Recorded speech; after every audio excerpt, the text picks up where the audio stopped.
मुमरा का सबसे बड़ा शॉपिंग हब मदीना मार्केट अब खुल चुका है।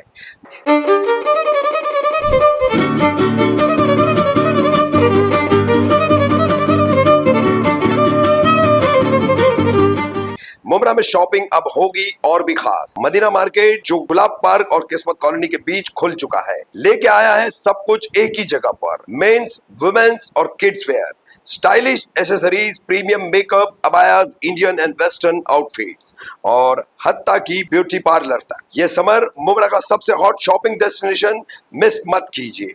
मदीना मार्केट गुलाब पार्क पर आए और अपनी शॉपिंग को एक नया ट्विस्ट दें। बेस्ट डील्स और लेटेस्ट ट्रेंड्स के साथ आपका इंतजार हो रहा है। शहर के कचरे और पानी समस्या पर एनसीपी अजीत गुट के टीम नजीब मुल्ला की प्रेस कॉन्फ्रेंस।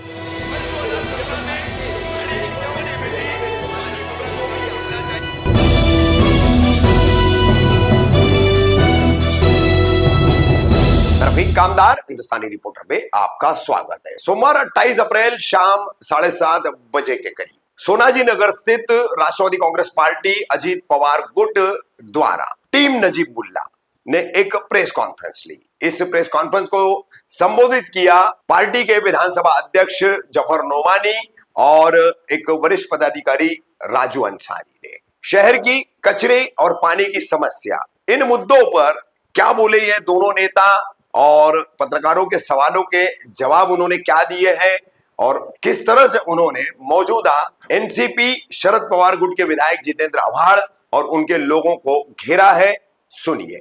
हालांकि एक वक्त था ये सभी लोग इन्हीं विधायक जितेंद्र आव्हाड के साथ थे और इनके विकास का बखान करते थकते नहीं थे, मगर आज विरोधी बने हुए हैं और आलोचक भी बने हुए हैं।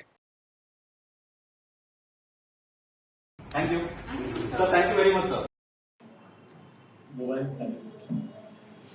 रोल इस्लामुद्दीन बोल। सर, मुमरा में जिस तरीके से कचरे की समस्या हो, पानी की समस्या हो, उसको लेकर थाने म्युनिसिपल कॉर्पोरेशन से मुलाकात की थी। क्या कुछ अधिकारियों से बातचीत हुई थी और अधिकारी ने क्या कुछ आश्वासन दिया आपको? अस्सलाम वालेकुम। 15/4 तो हम लोग कमिश्नर साहब को मुलाकात किए थे शहर के बहुत सारे इश्यूज पर, खासकर आईएनडीपी नाला सफाई, क्योंकि बारिश आ रही है और शहर में अक्सर हम देखते हैं कि कहीं हर जगह पर शहर में रोड पर, नाली में, गटर पर, नुक्कड़ों पर, रोड के डिवाइडर्स पर बहुत सारे कचरे पड़े रहते। इस इश्यूज पर और वाटर डिपार्टमेंट से हमने मुलाकात की थी। इस इश्यूज पर जब हमने मुलाकात की तो उन्होंने हमसे ये आश्वासन दिया था कमिश्नर साहब ने कि इसी महीने की एंडिंग में हम मुमरा कौसा के बड़े आईएनडीपी नाले की सफाई करेंगे। लेकिन मैं आपको बता दूं कि आईएनडीपी नाले का टेंडर हुआ, लेकिन वो अभाव भरा, उन्होंने 30% अभाव भरा, जिसकी वजह से उसका जो टेंडर है वो कैंसिल हो गया। उन्होंने वापस से रिकॉल किया, 1 हफ्ते की शॉर्ट नोटिस दी हुई है। भारत, ये तो रहा आईएनडीपी नाले का मसला। लेकिन मैं आपको एक चीज बता दूं, शहर में जो बहुत बड़ा तमाशा हुआ, कुछ पार्टी के लोग बाहर से जो डंपर गाड़ियां भर करके आ रही है कचरे की, उसको रोकने की कोशिश की। उसके बाद अच्छी बात है, रोकना चाहिए। कुछ भी बाहर से आ रही है कोई भी चीज, अगर उनको लग रहा है कि उसमें कचरा है, बाहर का कचरा है, शहर में नहीं आना चाहिए। भाई साहब ने भी उसको रोकने की कोशिश की, लेकिन अफसोस इस बात का होता है, लेकिन हमारे शहर का कचरा भी सेम जगह पे जा रहा था जहां पर वो बाहर की गाड़ियां आ रही। हमारे शहर के कचरे को रोक दिया गया, लेकिन ये कचरा किसने रोका? कौन तमाशा किया? किसको ये स्टैंडबाजी करनी थी? 3 दिन तक नहीं, 4 दिन तक कचरा रोड पर गलियों में पड़ा रहा और उससे जो बीमारी फैली, जो बदबू फैली, उसका जिम्मेदार कौन है? सिर्फ शहर में स्टैंडबाजी हो रही है। आज तक 15 साल से हमारे शहर को एक डंपिंग ग्राउंड नहीं मिला कि कचरा कहां पर प्रॉपर डाला जाए। हर दूसरे तीसरे महीने में यह मसला खड़ा होता है। और आपको एक चीज और बता दूं, जब तक प्राइवेट कंपनी नहीं आई थी, थाने महानगर पालिका इस कचरे को उठाती थी, जब तक कोई इशू नहीं था। जब से पहले क्रिस्टल कंपनी आई, क्रिस्टल कंपनी के बाद अभिषेक कंस्ट्रक्शन आया, अभिषेक कंस्ट्रक्शन के बाद वापस क्रिस्टल आ गया। 3 दिन तक रोड पे कचरा पड़ा रहा। मैंने जो हमारे यहाँ के एसआई है महेश बागराव, उससे कांटेक्ट किया, उन्होंने कहा डंपिंग बंद है। हमारे यहाँ के रफीक शेख साहब जो माइनॉरिटी के अध्यक्ष हैं, जावेद भाई मौजूद है, और मुझे लगता है कि वो हमारे शहबाज ये तमाम लोगों ने जो कचरा रोड पर यहाँ पर मित्तल के सामने पड़ा हुआ था वहां जाके आवाज उठाई, मैंने भी आवाज उठाई कि मैं वहां पर खुद विजिट किया। अफसोस की बात यह है कि 4 दिन के बाद वो डंपर जहां जा रहा था, जिसको रोकने की कुछ लोगों ने कोशिश की, वो डंपर नहीं रुका, लेकिन कचरा शहर का रुक गया। 4 दिन के बाद वही लोग आते हैं, स्टैंडबाजी करते हैं और कचरा चालू करवा देते हैं। लेकिन ये कितने दिन तक तमाशा चलेगा? और फिर मुझे मालूम पड़ा कि शहर में का आंदोलन रखते हैं। अरे भाई आमदार साहब, आप आमदार हो शहर के, आप कैसे आंदोलन करते हो? थाने महानगर पालिका की सारी क्रेडिट आप लेते हैं, तो डंपिंग नहीं मिला इसकी क्रेडिट कौन लेगा? और आपको बता दूं, बार बार ये बीजेपी के नाम लेते हैं, इनको मैं आप लोगों को बता देना चाहता हूं मीडिया के जरिए कि जो क्रिस्टल कंपनी है वो प्रशांत लाट बीजेपी की है। चलो एक बार उसका टेंडर हुआ, दोबारा कैंसिल हुआ, तो फिर कैसे उसी बीजेपी के आदमी को मिल जाता है? टोरेंट कंपनी बीजेपी की, वो भी मुमरा शहर को मिल जाती है। हमारे शहर में सारा परमिशन मिल जाता है बीजेपी वालों को, और इधर हमारे शहर में सहूलत के नाम पर जीरो है। सिर्फ आंदोलन के नाम पे तमाशा किया जाता है, शरबाजी की जाती है, कोई उसका रास्ता नहीं है।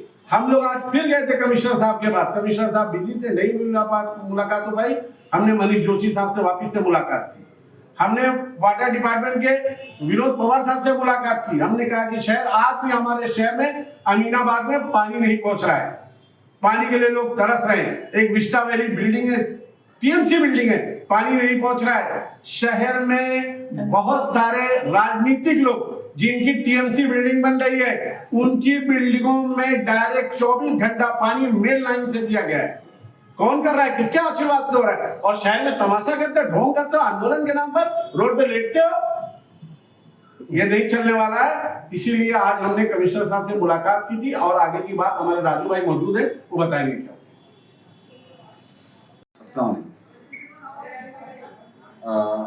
जैसा कि आप लोगों ने अभी सुना हमारे सफरमान साहब को, आज आप लोगों को यहाँ बुलाने का मकसद ये था कि इस हमारे जमहूरी देश के अंदर हमारा जो चौथा स्तंभ है वो आप लोग, और हम ये समझते हैं कि अगर आप लोगों ने निष्पक्षता के साथ में अगर अपने हमारी बातों को और जो सच्चाई की बातें हैं उनको अगर जनता तक पहुंचाएगी तो इस देश के अंदर कभी अराजकता नहीं फैलेगी। आज आप देख सकते हैं कि पिछले 16वां वर्ष चल रहा है हमारे आमदार साहब का। 2009 में पहली मरतबा वो जीत करके आए थे। हमारे पास एक बहुत बड़ा मसला चल रहा है पानी को लेकर। जब आमदार साहब यहाँ पर पहली मरतबा जीत कर आए तो मुमरा के अंदर 45 MLD पानी आया करता था। आज 16 साल के बाद में हमें 51 MLD पानी आ रहा है, सिर्फ 6 MLD पानी पड़ा है। जबकि दीवा के अंदर जब 2009 में पहली मरतबा वहाँ पर एक आमदार जीत कर आया था जिनका नाम था रमेश रतन पाटिल साहब, तो वहाँ पे 9 MLD पानी आ रहा था। उसके बाद में पिछले 15 सालों के अंदर 16 सालों के अंदर 4 अलग अलग आमदार आ चुके हैं। रमेश रतन पाटिल साहब थे, उसके बाद में सुभाष गोयल साहब आए, उसके बाद में फिर राजू पाटिल साहब और अभी राजेश मोरे साहब आ गए। 4 अलग अलग आमदार होने के बावजूद आज दीवा, जिसकी आबादी सिर्फ और सिर्फ 2.5 लाख के आसपास की है एज पर सेंसस 2011 के, और वहां पर 42 MLD पानी आ रहा है। 9 से 42 पहुंच गया और हम 45 से 52 तक नहीं पहुंच चुका है। ये किसका फेलियर है? उसी के साथ में आपको एक बात बता दूं कि आज मुमरा कौसा के अंदर आज थाना भी महानगर पालिका के हद में ही आता है। थाना के अंदर 9 प्रभाग समितियां हैं। आप जीवा देख लीजिए, मुमरा देख लीजिए, कलवा देख लीजिए, वाकले देख लीजिए, खोपड़ी देख लीजिए, कहीं पर भी प्राइवेट नहीं, सिर्फ मुमरा ही प्राइवेट क्यों है? इसलिए कि जिस तरीके से दिल्ली के अंदर बैठे हुए जो लोग हैं हमारे गवर्नमेंट बैठे हर चीज को प्राइवेट कर रहे हैं, चाहे वो लाल किला हो, चाहे वो एयरपोर्ट हो, चाहे वो हॉस्पिटल हो, चाहे वो रेलवे हो, उसी तरीके से मुमरा के अंदर हर चीज को प्राइवेट किया जा रहा है। जिस तरीके से टोरेंट को प्राइवेट किया गया, जिस तरीके से कचरे विभाग को प्राइवेट किया गया, और ये दोनों कंपनियां, आप लोगों को मालूम होना चाहिए कि टोरेंट कंपनी के जो मालिक है सुधीर मेहता और समीर मेहता, ये दोनों किसके लोग हैं? इस कंपनी के अंदर सबसे बड़ा स्टेक किसका है? आपको बता दूं, इसका सबसे बड़ा स्टेक जो है वो हमारे इस देश के गृह मंत्री उन्हीं के साहबजादे का है, सबसे बड़ा स्टेक। तो ऐसे लोग क्या चाहिए? तो ऐसा है कि ये समझने की बात है कि प्राइवेटाइजेशन से किसको फायदा हो रहा है, कौन हमारे मुमरा कौसा को बेच करके या प्राइवेट करके उसका फायदा उठा रहा है। ये लोगों को समझने की बात है, और ये मुमरा कौसा के लोगों से हम लोग अपील करते हैं। आज जो हमारी प्रेस कॉन्फ्रेंस आई, इसका बहुत बड़ी वजह यही थी कि पिछले 1.5 महीने से हम लोग कोशिश पर थे कि ये साल हमारे जो मुमरा कौसा के जितने भी नाले हैं, नालों की सफाई हमेशा साल में एक ही मरतबा होती है, प्री मानसून। हमने कमिश्नर साहब से जब बात की तो हमने उनसे एक वादा किया था, क्योंकि 2012 का मुझे याद है बराबर से, 2012 में जब पहली मरतबा मैं इसकी पेशकश की थी कि हमारे मुमरा कौसा, क्योंकि जोग्राफिकल जो डेमोग्राफी हमारे मुमरा की पहाड़ी इलाका है और खाड़ी और एक स्लम एरिया है, जहाँ पर थोड़ा सा इलिटरेसी रेट ज़्यादा है, पढ़े लिखे लोग कम हैं, इलिटरेसी रेट इलिटरेट लोग ज़्यादा है। तो होता क्या है कि हमारे पास जो सिविक सेंस है वो नहीं होता, जिसकी वजह से होता यह है कि हमारे जो नाले हैं नालों के अंदर पायलॉन होता चला जाता है। जब हम साल में एक मरतबा नाला साफ करते हैं तो हमारे नालों के अंदर 4-4, 5-5 फुट जो है वो कचरा और रैबिट होता है, उसके अंदर लोग अपने गद्दे फेंक देते हैं, फर्नीचर फेंक देते हैं। तो हमने कमिश्नर साहब से एक बात कही थी, हमने कहा था कि सर हमारे मुमरा को as a pilot project Mumbra में 2 मरतबा सफाई कीजिए। और मुझे बराबर याद है उस वक्त के जो हमारे कमिश्नर थे, मेरे ख्याल से शायद आर्य राजीव साहब थे, आसिम गुप्ता साहब थे, हमने उनसे गुहार लगाई थी और उन्होंने उस वक्त में मुमरा में साल में 2 मरतबा नाला साफ करवाया था। आसिम गुप्ता साहब थे शायद, तो उन्होंने साल में 2 मरतबा नाला साफ करवाया था और वो साल हमारा कंट्रोल पे रहा। आज वही हाल है कि आज दीवा प्रभाग समिति का नाले का टेंडर हो गया, मैं समझता हूँ कि 2-4 दिन में काम चालू हो जाएगा, मगर मुमरा का टेंडर आज कैंसिल हो गया। इसलिए कैंसिल हुआ कि कॉन्ट्रैक्टर ने 32% अबव भरा, 32% अबव भरा। अब उसको कैंसिल करने के बाद में मैं समझता हूँ कि 10 से 15 दिन और लग जाएंगे उस नाले के टेंडर को वापस वर्क ऑर्डर पे तब्दील करने के लिए। रीटेंडरिंग होगी, 7 दिन का टेंडर कॉल किया जाएगा, फिर उसके बाद उसको वर्क ऑर्डर देने में 4-5 रोज चले जाएंगे, तो हमारा नाला सफाई होगी कभी? बारिश के वक्त में होगी। तो ये मैं यही कहना चाहता हूँ हमारे मुमरा कौसा के लोगों से कि हमने एक आमदार चुन करके दिया है। आज आपको मालूम है कि हमारी महानगर पालिका जो है वो 5 मार्च 2022 से डिसॉल्व हो चुकी है। हम जितने भी एक्स नगर सेवक यहाँ पर बैठे हुए हैं पालिका का, मगर हम आपके लिए गाली खाते हैं, लोग हमारे ऊपर तोहमत लगाते हैं कि बीजेपी के साथ में जुड़े हुए। हम बीजेपी के साथ में नहीं जुड़े हुए। जिस तरीके से आपके रहोगे मुसलमान खून बह रहा है, जिस तरीके से हमारे अंदर भी मुसलमान खून बह रहा है। हम हमारी कौम के खिलाफ के लोगों के साथ हम कभी बैठ नहीं सकते। मगर यहाँ की जो विधायक है उन्होंने पिछले दिनों मुमरा कौसा दीवा प्रभाग समिति मुमरा प्रभाग समिति के नालों का दौरा किया। उन्होंने कहा कि जो है मई के शुरुआत में ही जो है नालों की सफाई शुरू हो जाएगी और आप कह रहे हैं टेंडर कैंसिल हो गया है। सर मैं ऑन रिकॉर्ड कर रहा हूँ, इसलिए आप लाइव कर रहे हो, मैं आपको लाइव माध्यम से जो महानगर पालिका के अंदर जो आज हुआ है वो आपको बताना चाहता हूँ कि 32% अबव अभिषेक कंस्ट्रक्शन, संदीप भानुशाली और राजू भानुशाली जो कंपनी है उन्होंने वो टेंडर भरा था, वो टेंडर कैंसिल हो गया इसलिए कि 32% अबव भरा उन्होंने, और उसको रीटेंडरिंग की जाएगी और 7 दिन अभी और लगेंगे टेंडर को फ्लोट करने का, उसको वर्क ऑर्डर देने के लिए। मैं समझता हूँ ऑर्डर होते थे 15 दिन चले जाएंगे। तो ये हमारे महानगर पालिका की हिस्ट्री के अंदर जब से हमारी महानगर पालिका वजूद में 1982 से पहली मरतबा ऐसा हो कि मई के महीने के अंदर भी हमारा नाला सफाई का काम शुरू नहीं होगा। और मैं ये समझता हूँ इस साल में मुमरा में पानी भरने का अंदेशा, मैं 100% आपको बोलता हूँ कि ये साल जो है जितने भी हमारे जो गरीब लोग ग्राउंड फ्लोर के ऊपर रहते हैं, जो दुकानदार है बेचारे, जिनकी दुकान जो है जमीन से थोड़ी सी नीचे है, मैं समझता हूँ कि ये साल उन लोगों को बहुत बड़ा और बहुत ज्यादा नुकसान होने वाला है। सिर्फ किसकी बेवकूफी से? सिर्फ महानगर पालिका की बेवकूफी से। और जो आप कह रहे हैं कि हमारे अवार्ड साहब यहाँ पर घूम रहे थे, मैं एक आपको बात बताना चाहता हूँ कि माननीय श्री जितेंद्र अवार्ड साहब को इस इलाके की जनता ने चुनकर के कहाँ भेजा? महानगर पालिका में भेजा है या स्टेट गवर्नमेंट में भेजा है? आज वो स्टेट गवर्नमेंट के एक इतने बड़े लीडर हैं जिसके अंदर वो 7.5 साल सत्ता में रहे और 6 महीना और 2.5 साल वो मंत्री रहे, 3 साल के वो मंत्री हैं, 2 बार के मंत्री हैं वो। अगर वो चाहें तो आज क्या मुमरा कौसा का डेवलपमेंट वर्क नहीं हो सकता है? क्या हमारा इंफ्रास्ट्रक्चर बिल्डअप नहीं हो सकता है? मगर सिर्फ हाथ पे हाथ रखे बैठे, क्योंकि उन्हें मालूम है कि एक इकोनॉमिक्स में कहावत है कि जो डिमांड होगी वही सप्लाई होगी। हमारा मुमरा की डिमांड क्या वाला? हमारी शादी में आना चाहिए, हमारी खतना में आना चाहिए, हमारे बर्थडे के पार्टी में आना चाहिए और उससे लोग खुश हैं और वही कर रहे हैं। उनको मुमरा कौसा के इंफ्रास्ट्रक्चर कोई लेना देना नहीं है। मैं भी आपको पानी के बारे बताया। आज हम लोग विनोद पवार साहब के पास बैठे हुए थे, हमने उनसे एक बात कही, हमने ये कहा उनसे कि सर हमारे मुमरा कौसा जो पानी की किल्लत है आज, जिसके ऊपर एक बहुत बेहतरीन सुझाव हमारी टीम के जो लीडर हैं माननीय श्री नजीब मुल्ला साहब, जिनको मुमरा कौसा के लोगों ने नकार दिया या वोट नहीं दिया, उन्होंने एक सुझाव दिया था कि हमारे मुमरा कौसा को 2 जगह से पानी आता है। एक हमारे MIDC से आता है जो बारहवीं धरम से आता है, जहाँ से आपको 51 ml पानी मिलता है, और दूसरा पानी हमें जो आता है वो हमें 22 ml आता है स्टेम से। आज स्टेम के बाद इतनी कैपेसिटी है कि MIDC का पानी जब थाना में ज्यादा मिल रहा है, तो ये नजीब मुल्ला साहब ने पेशकश की थी कमिश्नर साहब को कि स्टेम के पानी को बढ़ा करके और उस पानी को यहाँ से अगर छोड़ दिया जाए तो जो पानी हमारा स्टेम का रेती बंदर से चालू होकर के फायर ब्रिगेड पे आगे खत्म होता है, उसे हम अमृतनगर सिग्नल तक लेकर चले जाएंगे। तो होगा ये कि वो 22 ml की जगह हम उसको 10 ml बढ़ा दें तो 32 ml या 35 ml आपको पानी वहां से मिल जाएगा। हमारे मुमरा कौसा के पानी का मसला कुछ दिनों के लिए, कुछ सालों के लिए हल हो जाएगा। आज आप देख सकते हैं कि पूरे मुमरा कौसा में इतनी बड़ी टाउनशिप बन रही है। एक टाउनशिप के अंदर 4-4 हजार फ्लैट। अब जब वो लोग यहाँ पर रहने आएंगे उनको पानी नहीं चाहिए, तो क्या ये हमारे आमदार की जवाबदारी नहीं? वो हाउसिंग एंड डेवलपमेंट मिनिस्टर थे, आपको मालूम है 6 महीने के लिए हाउसिंग एंड डेवलपमेंट मिनिस्टर थे। अगर वो चाहते तो मुमरा के अंदर ये पानी का मसला हो, चाहे वो हमारे इलीगल कंस्ट्रक्शन का मसला हो, चाहे वो क्लस्टर का मसला, उसको हल कर सकते थे। बहुत बात बोलने को तो बहुत सारी बातें हैं, मगर हम सिर्फ 2 ही मुद्दे पर बात करेंगे, एक कचरे के ऊपर और एक पानी के ऊपर, जिसके ऊपर हमने आज विनोद पवार साहब से बात की और हमने उनसे कहा कि मुमरा कौसा में जितनी भी बॉडियां हैं उन बॉडियों के साफ सफाई के लिए फौरन बजट दिया जाए। आपको मालूम है हर प्रभाग समिति को सिर्फ 2 लाख रुपए बॉडी के लिए। बीच में जो है अधिकारी जो सालून के साथ है उन्होंने बहुत सी कार्रवाइयाँ की, उसमें कई ऐसे कार्रवाई मिले में इलीगल कनेक्शंस मिले जो उन्हीं की पार्टी से रिलेटेड थे, तो कहीं ऐसा तो नहीं कि उस वजह से हमें भी यही शक है कि कहीं ना कहीं जो इनकी आला कमान है उनको दुख पहुंचा और दर्द पहुंचा उनकी इलीगल कनेक्शन काटने की वजह से, जिसकी वजह से उनका तबादला किया गया है। जो नालों के भी कुछ कचरे निकाल के रखे, वो भी ऐसे कई दिनों से रोड के किनारे पड़े हुए हैं।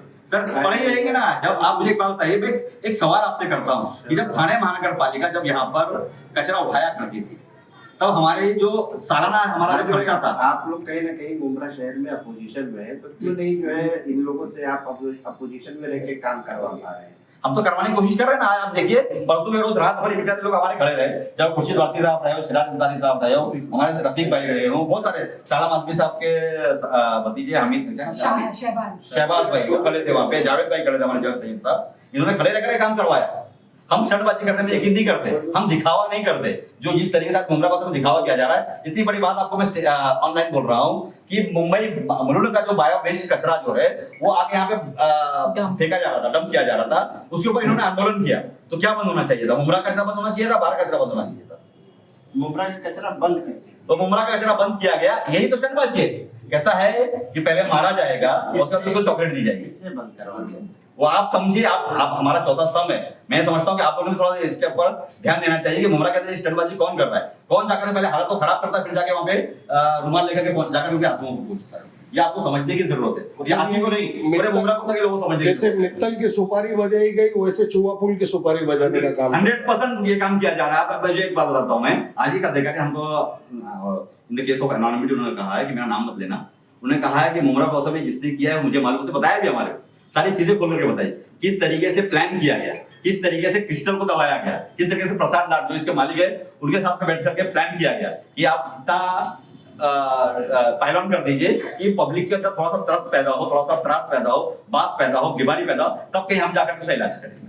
तो राजू भाई, आप लोग विपक्ष में बैठे हुए हैं, तो आप लोग इसका विरोध क्यों नहीं कर रहे? अब मुझे एक बात बताइए, विरोध सड़क पर जाकर करना चाहिए या अधिकारियों के कॉलर पकड़ करना चाहिए? इन्होंने कितने हमने आपके पिछले, मैं आपको आपकी जानकारी बता दूं कि पिछले महीने भर के अंदर हमने जब भी हम हमारे को लगा जरूरत पड़ी कि हमें अधिकारी के जाकर के उनसे सवाल करना चाहिए, हमने कमिश्नर को होने दो, सिटी इंजीनियर होने दो, वाटर विभाग के अधिकारी होने दो या हमारे सैनिटेशन के अधिकारी होने दो, हम उनके ऑफिस में बैठ करके उनको ताकीद किया है कि मुमरा से खिलवाड़ मत करो, अगर खिलवाड़ करोगे तो हमसे बुरा कोई नहीं होगा। और ये जो स्टंटबाजी की जा रही है मुमरा के अंदर, हमारे एक्स नगर सेवक होने दो या हमारे अपोजिशन पार्टी के जो लीडर है उनको बोलने दो या हमारे आमदार को होने दो, क्या आमदार का इतनी 2 मिनट इस मसले का हल कर देवे? वो चाहे तो कर सकता है। 16 साल हो गए सर, इन 16 सालों में उन्होंने क्या हल किया? आज मुमरा का इंफ्रास्ट्रक्चर किधर है? सिर्फ और सिर्फ इलीगल कंस्ट्रक्शन हमें दिख रहा है और कुछ नहीं दिख रहा। राजू भाई, कहीं ना कहीं आप लोग पहले एक ही पार्टी में थे और सब एक ही पार्टी के नगर सेवक थे, तो आज तक मुमरा को डंपिंग ग्राउंड क्यों नहीं मिला? सर आप मुझे एक बात बताइए, जिस तरीके से डंपिंग ग्राउंड की जो काम है वो स्टेट गवर्नमेंट करना चाहिए, जिस तरीके से एमआईडीसी के पानी का काम है वो स्टेट गवर्नमेंट ने करना चाहिए। हमको आप लोगों ने चुन करके दिया, मतलब मेरे परिवार के लोगों को चुन के दिया, इनको चुन के दिया या इनको चुन के दिया, तो आपने सिर्फ सिविक कामों के लिए चुन के दिया, आपने उसको स्टेट गवर्नमेंट के कामों के लिए चुन के नहीं दिया। राजू भाई, आप लोग आवाज उठा सकते ये हम हैं, सिविक कामों के मुमरा के अंदर डंप के लिए हमें जगह दीजिए, और आपके साथ एमएलए भी तो थे। उप मुख्यमंत्री जो है वो एकनाथ शिंदे साहब आज तक एक डंपिंग ग्राउंड क्यों नहीं दे पाए? उस टाइम खासदार भी आपके साथ में थे, आमदार भी आपके साथ में थे, और नगर सेवकों की तादाद भी ज्यादा थी, तो आप लोग उसकी मांग कर सकते थे। आप मुझे एक बात बताइए कि डंपिंग ग्राउंड का मसला खाली सिर्फ और सिर्फ मुमरा के लिए है या पूरे थाने के लिए? आज पूरे थाने अभी तक के ये बड़ा मसला है हल क्यों नहीं किया गया? जिसके ऊपर देखो, मैं एक बात को बता दूं आपको राजू भाई, एक आपकी बात काट के बोलता हूँ। देखिए, अब मुमरा इस मोड़ पे खड़ा हो गया है, जो उसे दबाने के लिए कचरा रोड पे पूरा ऐसे ही पड़ा हुआ है। ये 2-3 दिन का ये हाल था, मतलब मुमरा कचरे में था और कचरे में ही रहेगा, कचरे का विकास है ना। और अभी ये डंपिंग ग्राउंड नहीं मिला। मेरा सवाल जो आप लोगों से था, तो उस टाइम आप लोग ने कुछ पहल की थी? जी बिल्कुल की थी, हमने डंपिंग ग्राउंड एक दिया था आपको, शायद आपकी जानकारी बता दूं मैं, ये उत्तर शिव के अंदर हमने 5 एकड़ का प्लॉट सदो सीट का हमने महानगर पालिका की तरफ से भाड़े पर लेकर के उसको डंपिंग ग्राउंड के लिए दिया था, मगर चूंकि वहां के गांव वालों का विरोध था, इसलिए साल भर में बंद कर दिया गया। तो ऐसे ही होता है अपने टाइगर के अंदर, साकरली गांव के अंदर हमने एक वहां पे सेग्रीगेशन एंड कॉम्पैक्टिंग का हमने वहां पे प्लांट डाला जो आज भी चालू है। मगर मुमरा का प्रॉब्लम क्या है कि मुमरा का प्रॉब्लम ये है कि मुमरा में सेग्रीगेशन हो नहीं पा रहा है। हमने गीला कचरा और सूखा कचरा अलग करवाना चाहिए। इसी के लिए हमने प्राइवेटाइजेशन की मांग की थी 2014 के अंदर, जिसके ऊपर माननीय सुधीर भगत साहब ने इसके ऊपर अपोज किया था। याद होगा शायद आपको, उस टाइम पे वो हमारे अपोजिशन में थे, शिवसेना में थे, उन्होंने अपोज किया। मगर हमने बोला नहीं, प्राइवेटाइजेशन हो जाएगा अगर तो शायद हो सकता है कि मुमरा का भाग खुल जाएगा। मगर आज क्या हाल है आपको मालूम है कि जहां पे 6 करोड़ का सालाना खर्चा होता था मशीनरी पगार देने के अंदर, आज हम 15.5-16 करोड़ रुपए का टेंडर निकाल रहे हैं और क्रिस्टल जैसी कंपनी और अभिषेक जैसी कंपनी को हम दे रहे हैं। मगर हो रहा क्या मालूम है, जो महानगर पालिका के वक्त में जो उनके लोग काम कर रहे थे उससे 3 गुना ज्यादा कचरा रस्ते के ऊपर पड़ा हुआ है। ये किसका फेलियर है? ये उन कॉन्ट्रैक्टरों का फेलियर है। राजू भाई, आप मैं कुछ सवाल सवाल है आपसे जी। कि आप लोग मनपा कमिश्नर से मुलाकात करने गए थे, मुलाकात नहीं हो पाई आप आज नहीं हो पाई, आज नहीं हो पाई।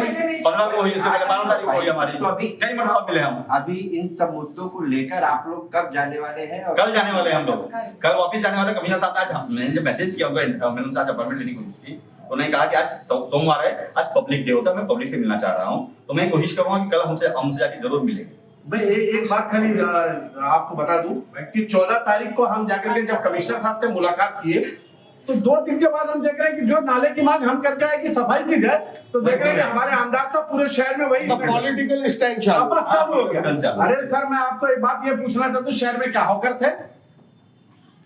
टोरेंट आ गई, बच्चों का प्लेग्राउंड किधर है, डंपिंग ग्राउंड किधर है?